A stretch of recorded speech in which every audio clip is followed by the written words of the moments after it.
Virtual autism அப்படின்ற ஃபினாமினனை இப்போ நம்ம அதிகமாகவே பார்க்குறோங்க. அது வந்து ஒரு நோய் நிலை கிடையாது, ஒரு நிகழ்வு. அதாவது பீடியாட்ரிஷியன்ஸ் அதிகமாக ஆட்டிஸ்டிக் ஸ்பெக்ட்ரம் டிஸார்டர், அதாவது மன இறுக்கம் போன்ற ப்ரெசன்டேஷன் இருக்கக்கூடியதை பார்க்குறாங்க குழந்தைகளில். ஸோ இதுக்கு என்ன காரணம் அப்படின்னு பார்த்தீங்கன்னா, ஃபர்ஸ்ட் ஆட்டிஸ்டிக் ஸ்பெக்ட்ரம் டிஸார்டரில் எப்படி ப்ரெசென்ட் ஆவாங்கன்னு பார்த்துடலாம். ஸோ அதில் எப்படி ப்ரெசென்ட் ஆவாங்கன்னா, சோஷியல் கம்யூனிகேஷனில் கொஞ்சம் டெஃபிசிட் இருக்கும், அதாவது பிறரோட உரையாடுதலில் அவங்களுக்கு ஒரு பாதிப்பு இருக்கும். சில குழந்தைகளுக்கு பேச்சு திறன்ல குறைபாடுகள் இருக்கலாம், இல்லாமையும் இருக்கலாம்.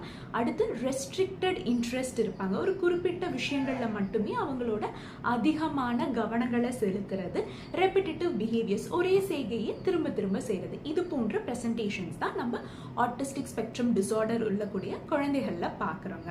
ஸோ இதே மாதிரி பிரசன்டேஷன், அதாவது இந்த பேச்சு திறன்ல குறைபாடு இருக்கிறத சில குழந்தைகள்ல நோட் பண்றாங்க. அதுக்கு பின்னாடி என்ன காரணம் இருக்குன்னு பார்த்தோம்னா, அந்த குழந்தைகளுக்கு 2 வயதுக்கு கீழே அதிகமான ஸ்கிரீன் டைம் எக்ஸ்போஷர், அதாவது மொபைல் ஃபோனோ இல்லை டெலிவிஷனோ அதோட எக்ஸ்போஷர் அதிகமாக இருக்கும்போது ஒரு உரையாடுதலில் அவங்களுக்கு சிரமங்கள் வரதை பார்க்க முடியுது.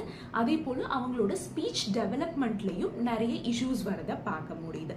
இந்த ஃபினாமினனை தான் அவங்க வர்ச்சுவல் ஆட்டிசம் அப்படின்னு லேபிள் பண்ணுறாங்க.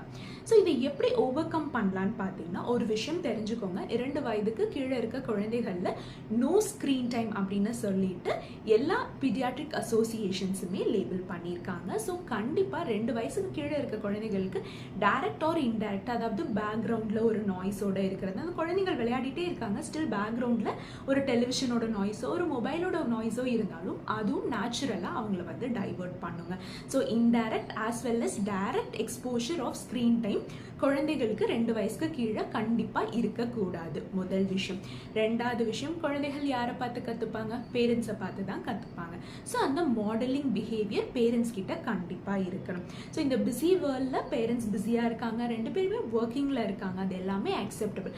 ஆனால் கிடைக்கக்கூடிய டைமில் சைல்டு அண்ட் பேரண்ட் இன்ட்ராக்ஷனை இன்க்ரீஸ் பண்ணணும், நிறைய உரையாடுதல்கள் ஏற்படுத்தணும், கதைகள் நிறைய சொல்லணும். இந்த மாதிரியெல்லாம் பண்ணும்போது நேச்சுரலாகவே குழந்தைகளோட பேச்சு திறனும் நார்மலாக இருக்கும், அவங்களோட டெவலப்மெண்ட்டுமே நார்மலாக இருக்கும். ஸோ இந்த வர்ச்சுவல் ஆட்டிசம்ன்ற ஃபினாமினனையும் நம்மளால் அவாய்ட் பண்ணிட முடியும்.